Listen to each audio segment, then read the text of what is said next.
nakulangan na po ako sa oxygen. Uy, Arjen, magaling na.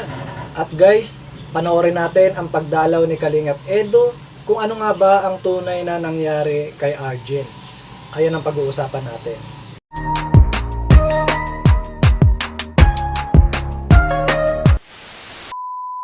Hello guys, welcome back to my YouTube channel. Panibagong araw at panibagong reaction commentary video na naman ang ating gagawin. At bago tayo magsimula, gusto ko muna kayong patiin ng good morning, good afternoon, good evening kung nasan man kayo mga lokasyon ngayon. Sana sa mabuti kayong kalagayan. At guys, iniimbitahan ko kayo na mag-subscribe sa aking munting channel para lagi kayong updated sa aking mga reaction commentary video. So guys, suportahan natin Kalingap. Ayan, Team Kalingap. Suportahan natin Kalingap Edo, Kuya Bal, at Kalingap Rob, at lahat ng mga beneficiary ng Kalingap, mga love team. Suportahan natin guys. At suportahan natin ang mga reactor ng Kalingap. So guys, pag-usapan natin yung nangyari kay Arjen na naitakbo siya sa hospital at tinakbo siya ni Kalingap Edo at ni Carla.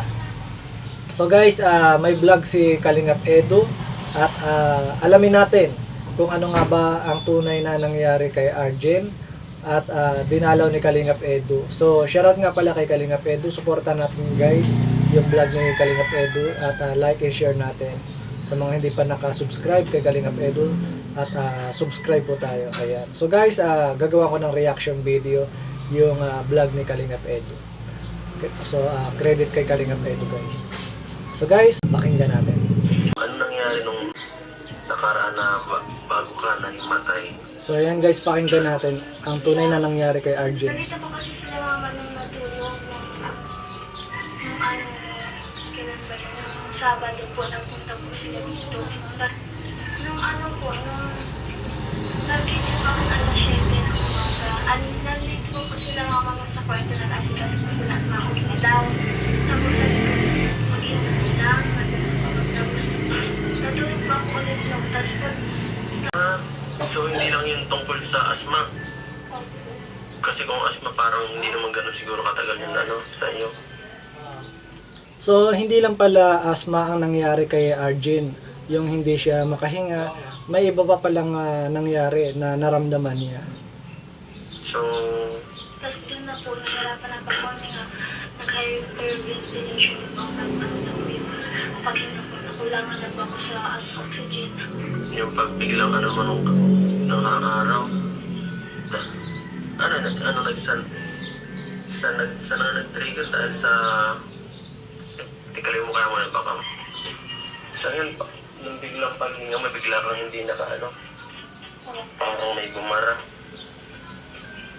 Bigla na pa akong nagnitik na po yung dibdib ko, tapos sobrang hapdi po kuya. Yung parang yung parang sugat na nilagyan ng alcohol bigla. Ganun po yung sugat. So ayun pala ang nangyari, talagang nawalan rin siya ng oxygen dahil nga yung sa dibdib niya hindi siya makahinga. So talagang totoo pala talaga na ganun yung naramdaman niya. Kasi marami nagsasabi na arte lang daw dahil nga daw may gusto siya kay Kalingap Edo. Pero hindi guys, wag nating gawan ng issue. Alisin natin yung mga ganong isip. Kasi yung nangyari kay Arjen talagang emergency yun na buti na nga lang nandyan si Kalingap Edo na mabilis na sumaklolo. Then pangalawa, nandyan si Carla. Pero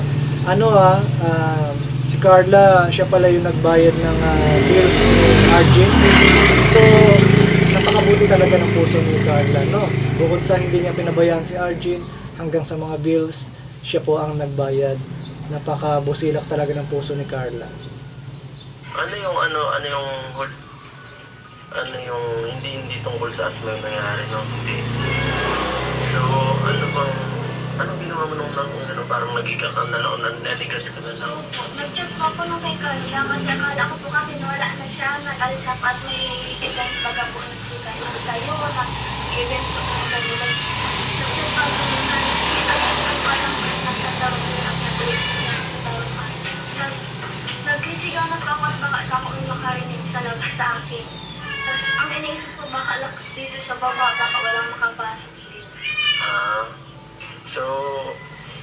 Paano ka, Mabuti na lang nakapag-message siya kay Carla at itong ating idol na si Carla ay mabilis nakapag-response at napuntahan agad si Arjen. So talagang masasabi ko na may busilak talagang puso si Carla. May care sa kapwa na pag hininga mo ng tulong agad na pupunta, 'di ba?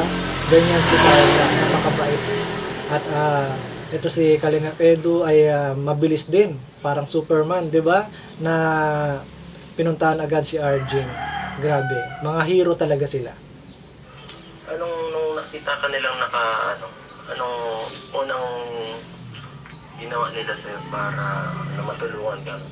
Tinuntok po sa akin yung electric fan, tapos yung fan po ni Carla is nagdiligo po si Carla pala ay bilis po siyang nagpunta sa amin. Tinawag po siya na Ate Rosan ay. Akala ba niya yung parang mabilis na mawawala na parang kaya? Pinakala po nila ako. Pero hindi, na sobrang na pala.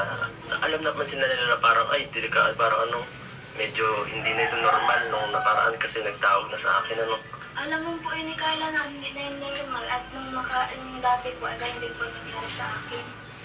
Siya po yung po sa akin, siya po yung natawagan sa Oo. So, So, alam na pala ni Carla yung nangyayari sa kalusugan ni Arjen na noon pa naman pala, ganun pala. So, kaya pala may care talaga si Carla na kapag talagang nangailangan si Arjen ng tulong ay talagang kailangan niya puntahan kasi alam niya yung nangyayari sa katawan ni Arjen. So, noon pala, ganun din pala. So, talagang may care talaga si Carla dito kay Arjen. At agad siyang pumunta para tulungan si Arjen. So, grabe. Napakabait ni Carla. tapos, bakit hindi ka nagtawag sa mga ibang kung ako lang yung nakakontak ba o Hindi ko po alam kita Carla. Di ba, mas malapit ko kung kayo na lang kasi nakakatakot kung ako pangintay niyo ng tagal-tagal ko pa. Hindi ko po alam sa kanila, sila na po yung sa akin, hindi na po ako makakasalita. Yun nga Sa kaso po, sobrang pag... Hindi mo na kaya magsalita na gano'n? Hindi po, kasi daw po ako sa nila Carla. Hindi mo na ba ramdam mo yung nangyari? Hindi mo na alam? Hindi na. Kahit yung pagbuhat, alam mo po. Hindi ko pa... Hindi mo natandaan yan. Na is yung napasok mo na pa ata ako sa kotse, yung sabi mo maghawak po ako sa iyo. Yun na lang natandaan mo pag So, tinanong siya ni Kalingap Edu kung natatandaan niya ba yung mga nangyari. At hindi na, yung iba hindi na natatandaan ni Arjen. Siyempre, kasi nga inuuna niya yung nangyari sa kanya. Nawawalan siya ng oxygen.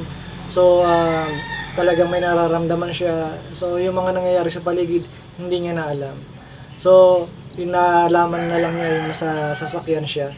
So, talagang may nangyari talaga kay Arjen na totoo talaga. Kasi yung iba gumagawa ng issue na dahil keso daw na inggit lang si Arjen, gawa-gawa lang ng issue. Pero totoo talaga yung naramdaman ni Arjen, guys. So ayun nga guys, pinuntahan siya ni Kalingap Edu. Sa mga hindi pa po nakapanood sa vlog ni Kalingap Edu, panoorin nyo yung kumpletong detalye at kung ano nangyari, ang tunay na nangyari kay Arjen. So panoorin nyo guys sa vlog ni Kalingap Edu. Suportahan natin guys Kalingap Edu, suportahan natin Kalingap Rob, Jomcar, Edsy, suportahan natin at suportahan natin ang Team Kalingap. So ayun lang guys ang aking reaction video for today at maraming salamat sa mga nanood at magkita-kita ulit tayo sa next video. Thank you for watching. God bless everyone.